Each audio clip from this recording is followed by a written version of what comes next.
Olá, pessoal. Meu nome é Eduardo Casasanta, eu sou professor de Direito Constitucional, Direito Civil aqui no Unifem, e vim aqui falar para vocês hoje um pouco sobre as notícias que estão rolando aí no noticiário, na imprensa nacional, notadamente a CPI da Petrobras e alguns boatos de impeachment que tem rolado por aí. Então, em primeiro lugar, eu vou abordar a CPI. O que é CPI, qual a finalidade da CPI, quais são os poderes de uma comissão parlamentar de inquérito. Tanto a CPI como o impeachment, em primeiro lugar, ambos esses institutos têm conteúdo constitucional. Então vamos começar a falar de CPI em primeiro lugar. Para entender CPI, é preciso entender que o poder legislativo tem duas funções típicas. A primeira delas é legislar. Essa é de senso comum de todo mundo. O poder legislativo legisla.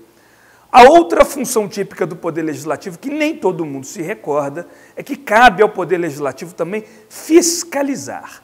O Poder Legislativo, exercendo a sua atividade típica de fiscalizar, tem diversos instrumentos. Um deles, e talvez o principal deles, que a imprensa gosta muito, a sociedade gosta muito, são as chamadas comissões parlamentares de inquérito.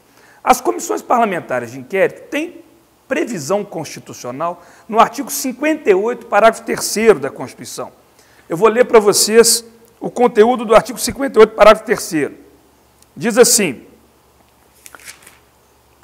as comissões parlamentares de inquérito, que terão poderes de investigação próprios das autoridades judiciais, além de outros previstos nos regimentos das respectivas casas, serão criadas pela Câmara dos Deputados e pelo Senado Federal, em conjunto ou separadamente, mediante requerimento de 1/3 de seus membros, para apuração de fato determinado e por prazo certo, sendo suas conclusões, se for o caso, encaminhadas ao Ministério Público para que promova a responsabilidade civil ou criminal dos infratores. Então, a Comissão Parlamentar de Inquérito tem um propósito de investigar.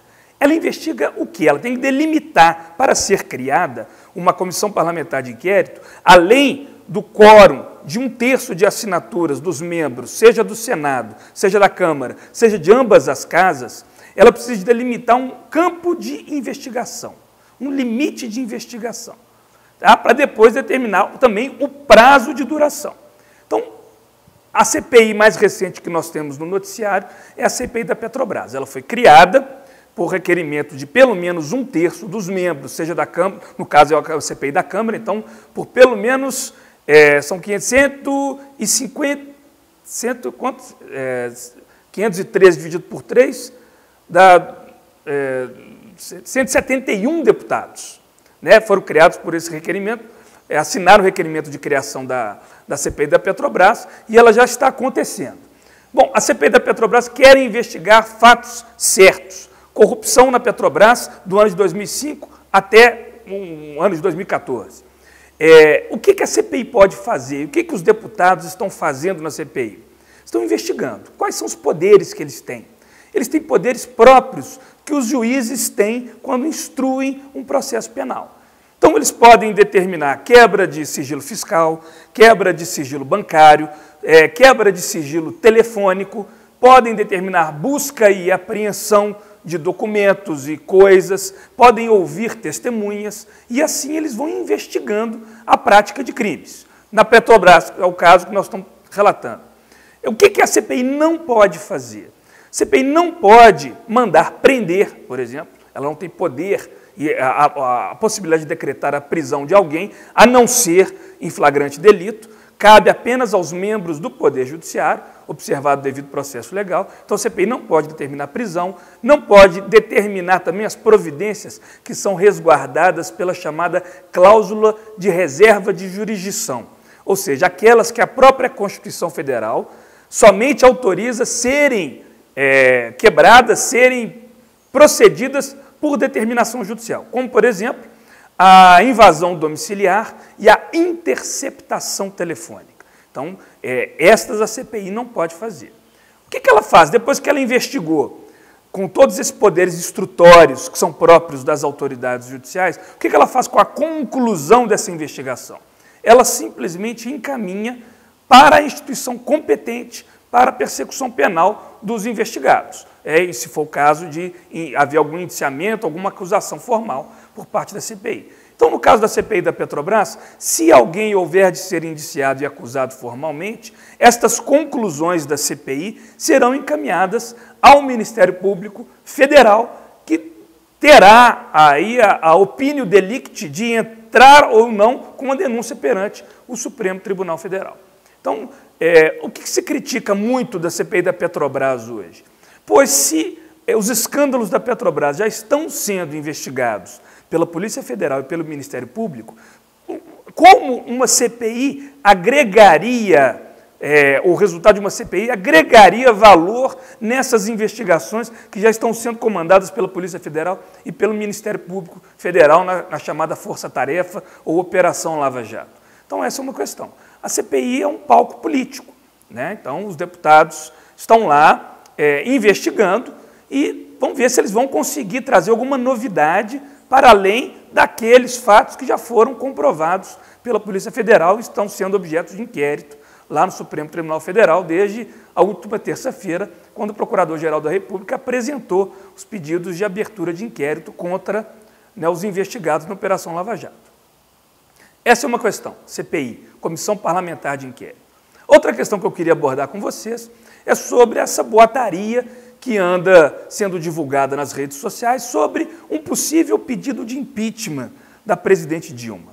Seria viável um pedido de impeachment da presidente Dilma? Em primeiro lugar, vamos analisar o que seja o pedido de impeachment. Impeachment ou impedimento visa a responsabilização política administrativa do presidente da República pela prática de crimes de responsabilidade. Quer dizer, se o presidente da República pratica crimes de responsabilidade definidos na Constituição Federal e em leis extravagantes, ele pode ser responsabilizado pela prática desses crimes políticos, de natureza político-administrativa. Então, como se dá o processo de impeachment? Bom, processo de impeachment, qualquer cidadão que estiver no pleno gozo de seus direitos eleitorais pode fazer um pedido de impeachment junto à Câmara dos Deputados. O procedimento de impeachment, ele é chamado de um procedimento bifásico, porque ele precisa de ter um juízo de admissibilidade para depois ter o processo de impeachment propriamente dito. Então, o juízo de admissibilidade do processo de impeachment, do pedido de impeachment, é realizado perante a Câmara dos Deputados. O presidente da Câmara da Câmara dos Deputados, hoje o Eduardo Cunha, do PMDB, ele tem a possibilidade de analisar aquele pedido de impeachment e verificar se há justa causa para colocar em votação no plenário da Câmara o juízo de admissibilidade de impeachment. Então, ele recebe o pedido de impeachment de um cidadão em gozo de seus direitos eleitorais e submete ao plenário da Câmara, que por 2/3 dos seus membros pode aprovar o prosseguimento ou o início do processo contra o presidente da República pela prática de crime de responsabilidade. Admitido o processo de crime de responsabilidade contra o presidente da República pela Câmara dos Deputados, por 2/3 dos seus membros, o processo será instaurado perante o Senado Federal. Então, não será julgado no Supremo Tribunal Federal, como é o caso das infrações comuns. Nos crimes, porque esses crimes têm natureza político-administrativa, os crimes de responsabilidade têm natureza político-administrativa, esses crimes são julgados perante o Senado Federal. Quem preside o julgamento é o presidente do Supremo Tribunal Federal. Então, obviamente, ao presidente da República que for acusado, né, da prática de crime de responsabilidade, serão garantidas todos os devidos direitos correlacionados ao devido processo legal, o contraditório, a ampla defesa, e, ao final, ele será julgado pelos senadores, que podem condená-lo também pelo quórum de 2/3 dos seus membros. Condenado o presidente da República, ele perderá a função e também será julgado inabilitado para o exercício ou para ocupar qualquer cargo político por 8 anos. O pedido de impeachment tem sido ventilado nas redes sociais em face dos escândalos da Petrobras e da situação de pouca governabilidade que a presidente Dilma Rousseff se encontra hoje. Ele é viável juridicamente? Bom, há controvérsias. Nós já temos visto juristas de renome, como, por exemplo, o professor Ives Gandra Martins, dando parecer positivo a respeito da possibilidade de impeachment. E elencando aí uma provável situação da presidente Dilma enquanto presidente do Conselho de Administração da Petrobras ter autorizado aquela compra da refinaria de Passadina. De acordo com este advogado, ela incidiu no artigo 85, inciso 5º da Constituição Federal, que diz que são crimes de responsabilidade os atos do presidente da República que atentem contra a Constituição Federal e especialmente contra, inciso 5º, a probidade na administração.